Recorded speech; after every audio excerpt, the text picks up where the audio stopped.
Hello, welcome to The Update. I'm Emma Duxbury.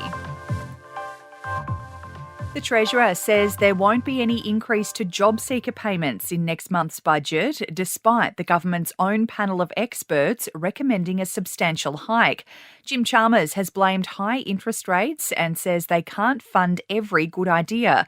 But social welfare advocates say Australia could face a poverty crisis if cost of living worsens. Australian Council of Social Service Deputy Chief Executive Edwina McDonald is urging the government to reconsider. We've got people in absolute crisis. They're skipping meals, going without medication, going without healthcare, struggling to keep a roof over their heads. We know that the situation is at absolute crisis point. Manufacturers would be forced to send more electric and low-emissions cars to Australia under a new federal government policy. Labor has opened consultation on its electric vehicle strategy, which includes a limit on how much carbon pollution new vehicles can create.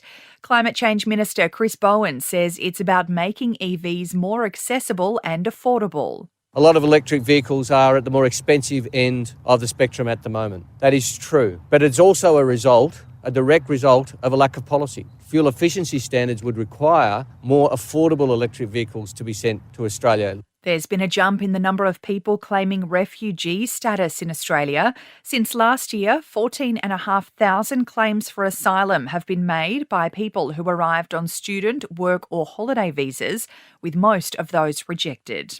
And Melbourne media identity and Roman Catholic priest Father Bob Maguire has died at the age of 88. He was renowned for his dedication to social justice and his larrikin humour, and was made a member of the Order of Australia in 1989. Sport and entertainment are next. In sport, despite questionable form in recent months, David Warner has retained his spot in Australia's Test squad for the upcoming tour of the UK. 17 players are heading over for the World Test Championship final against India, followed by the Ashes series. Marcus Harris, Josh Inglis and Mitch Marsh have all earned recalls. And a Scottish ultra-marathon runner has been disqualified in a UK race for using a car during part of the route. In entertainment news, filming will resume this week on Alec Baldwin's movie Rust, 18 months after the fatal on-set shooting of a cinematographer. Live ammunition and working weapons have been banned from the set. An autopsy has revealed the official cause of death for singer Aaron Carter. The 34-year-old drowned in his bathtub after consuming prescription drugs and inhalants. And actress Rachel McAdams is celebrating her body with a minimally edited photo shoot for Bustle magazine.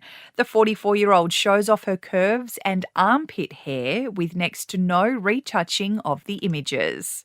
That's the latest from the Nova Podcast News team, but we'll see you tomorrow morning for another episode of The Update.